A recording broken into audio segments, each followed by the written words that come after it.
강원도에서 군복무할 때 이야기입니다. 야간에 2시간씩 2인 1조로 위병소 혹은 탄약고에서 근무를 섰습니다.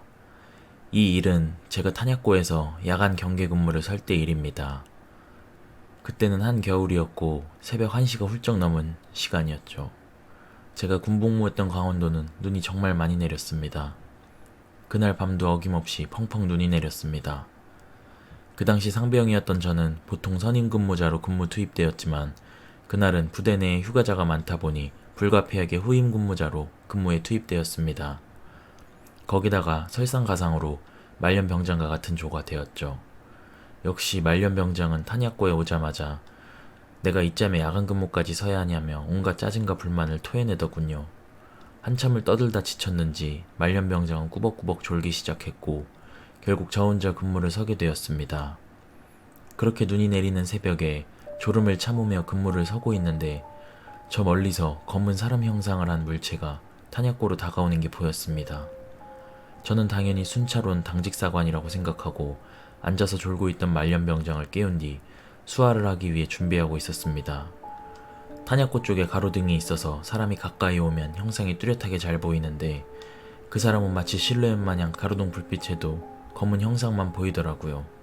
저는 바로 수화를 했고 손들어 움직이면 쏜다! 화랑을 외치는 순간 그 검은 형상은 가로등 불빛 밖으로 순식간에 도망가 버렸습니다.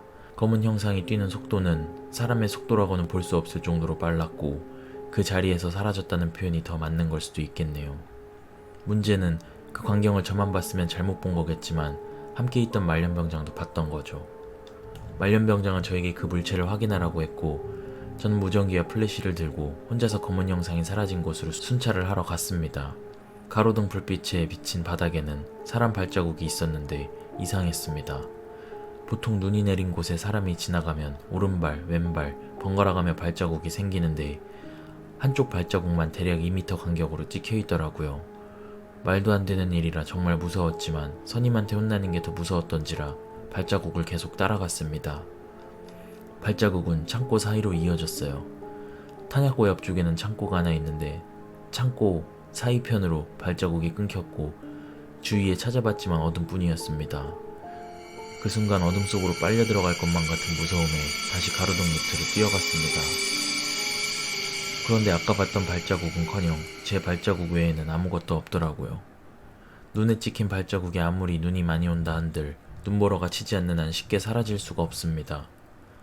헛것을 본 건가 싶어 초소로 들어가니 말년병장이 저를 보더니 미친듯이 비명을 지르다 픽 쓰러지더라고요. 다행히 근무교대 5분 전이라 근무교대자들이 와서 있었던 일들을 인수인계 한 다음 말년병장은 의무대로 보냈습니다. 저는 당직사관에게 상황 보고를 마친 뒤 생활관으로 돌아왔고 저를 보며 기겁했던 말년병장의 모습이 생각나 잠을 이루지 못했습니다. 다음날 의무대에 있는 말년병장을 찾아가 기절한 이유를 물었습니다. 이야기는 이랬습니다. 제가 순찰하러 가로등 밑으로 간 순간 말년병장의 눈에는 새하얀 형체가 제 뒤를 따라다니는 게 보이더래요. 저는 그때 아무것도 듣지 못했는데 선임은 계속 저를 보며 소리쳤다고 합니다. 야야, 네 뒤에 뭐 있어? 일단 그냥 올라와봐. 하지만 제가 그 말을 못 듣고 창고 쪽으로 가다가 다시 가로등 밑으로 돌아왔는데 하얀 형체가 없어졌길래 잘못 본 건 줄 알았대요.